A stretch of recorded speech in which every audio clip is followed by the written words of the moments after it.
Halo para pendengar dimanapun kalian berada. Saat ini di tahun 2020 adalah tahun yang sangat menyenangkan bagi penikmat anime.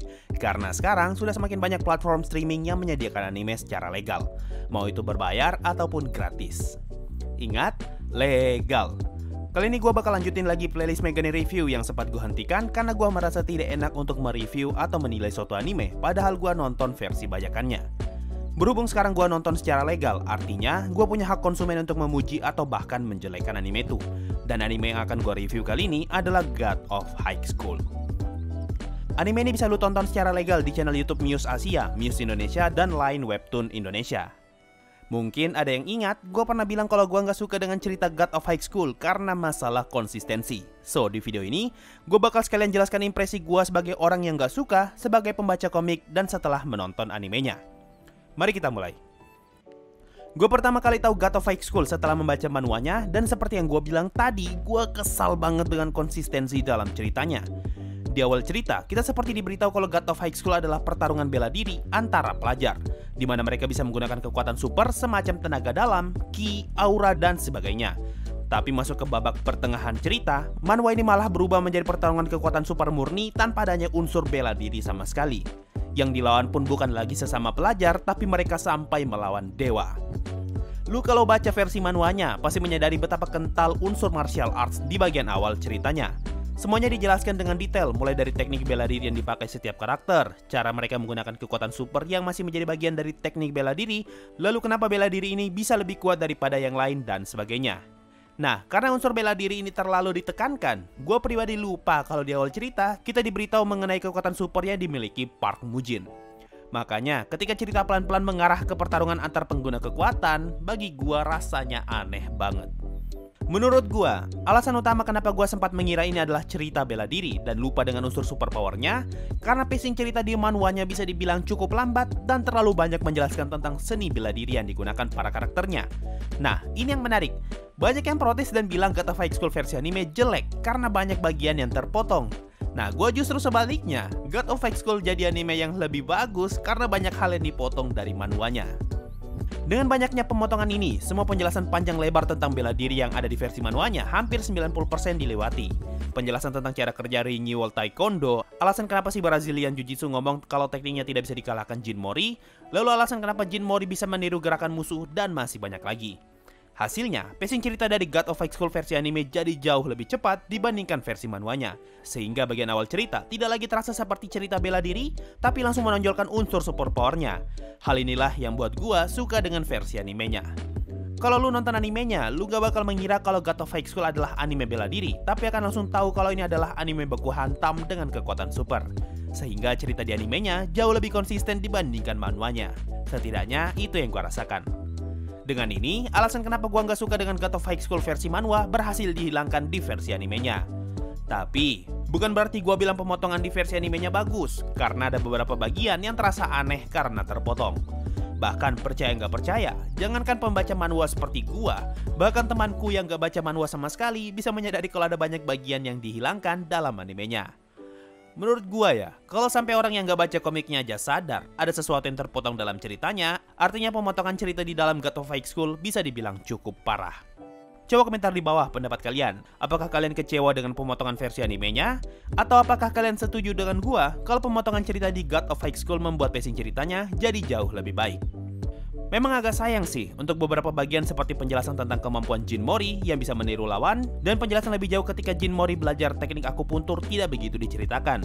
Karena begini, teknik meniru lawan dan akupuntur bisa dibilang adalah dua hal yang krusial di bagian awal cerita, sehingga harusnya dua topik ini mendapatkan perhatian lebih agar penonton tidak merasa aneh dengan kemampuan baru Jin Mori. Karena kalau begini, rasanya dua kemampuan itu terkesan dia dapatkan secara tiba-tiba.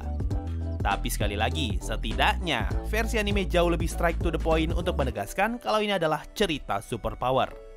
Berbeda dengan versi manualnya yang ribet-ribet ngejelasin cara kerja martial arts yang ujung-ujungnya semua penjelasan itu nggak berguna karena semua karakternya bakal bertarung pakai kekuatan monyet, rubah ekor 9, lubu, naga biru, dan segala macamnya.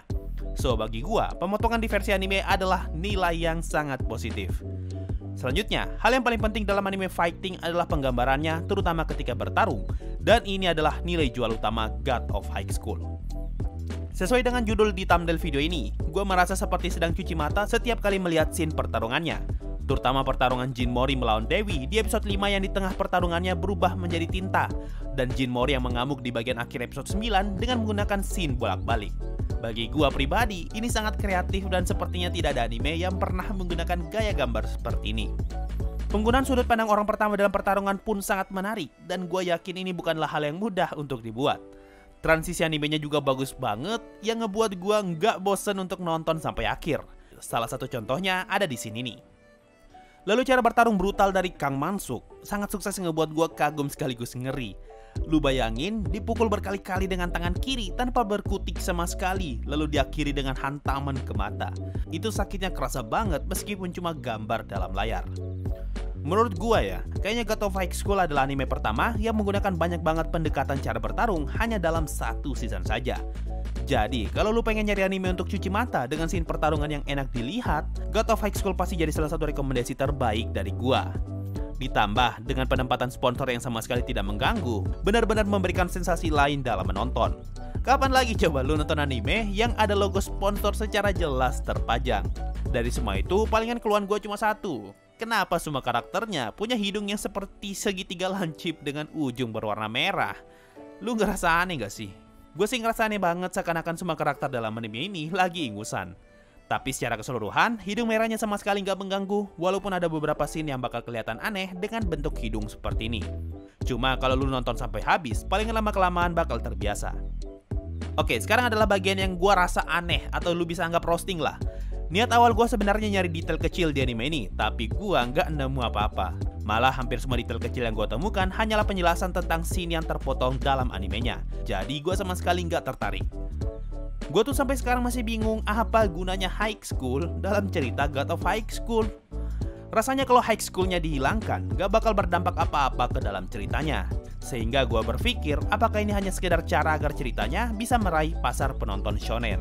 Kenapa gue berpikir seperti ini? Pertama, kalau lu perhatikan, hampir tidak ada scene yang memperlihatkan mereka sekolah selain flashbacknya Han Dewi. Bahkan Yumira mau menikah padahal masih SMA. Apa kabar Badan Perlindungan Anak yang ada di sana? Apakah di sana tidak ada aturan yang membatasi usia pernikahan? Karena bisa dibilang ini termasuk pernikahan dini loh.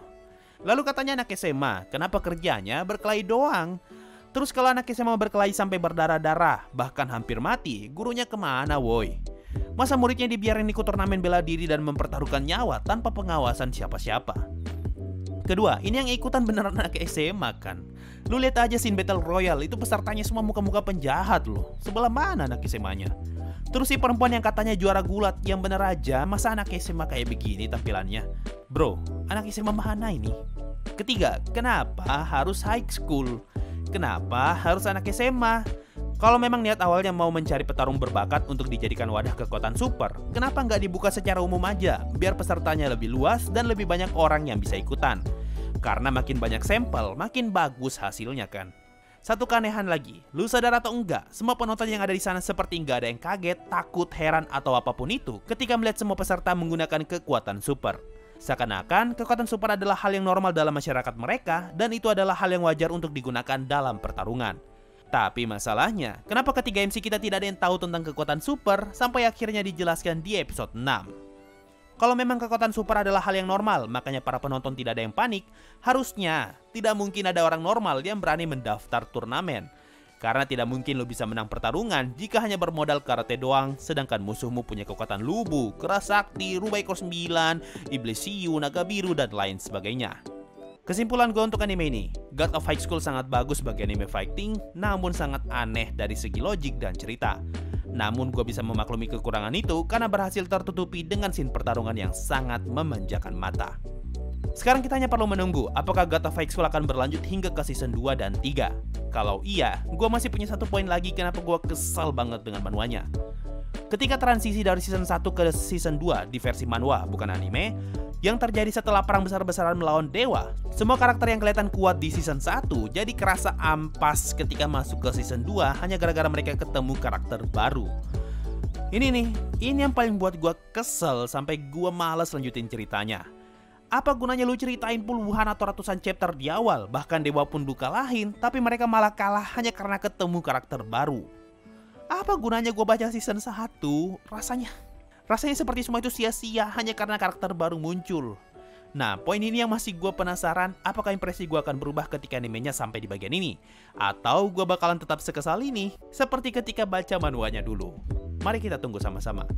So, itu tadi adalah penilaian gue mengenai God of High School versi anime. Sekarang giliran gue bertanya ke kalian, apa pendapatmu mengenai God of High School? Apakah memuaskan?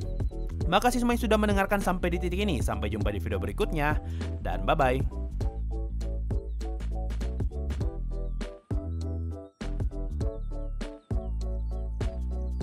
Yo, waktunya Saweria. Ada dari Aeno Zak. Nih pak, buat nambahin bayar internet. Makasih bro. Ada dari Maibara Keiichi. Bang, bahas anime Higurashi no Naku Koroni dong. Sorry, untuk request anime seperti ini nggak bakal gua terima sampai kapanpun. Karena gua nggak kuat nonton anime bunuh-bunuhan yang terlalu gore. Ada dari Dimas Traun Hartnett. Cuma segini bang, mau nambah lagi tapi bokeh. Nggak apa-apa, 10.000 pun gue sudah bersyukur kok. Makasih. Ada dari Naruto Always Die. Great Pretender menurut lo gimana bang dengan plot twist hampir keseluruhan animenya? Gue belum nonton sih, jadi nggak bisa komen. Ada dari Onichan Baka. Bang, antara Shaltir sama Zeshi kuat mana? Ya, gue yakin sih Shaltir. Dan terakhir ada dari Bobon Derdok. Yo, apa kabar? Baik bro, makasih semua yang sudah ikhlas donasi. Sampai jumpa di next video. Bye-bye.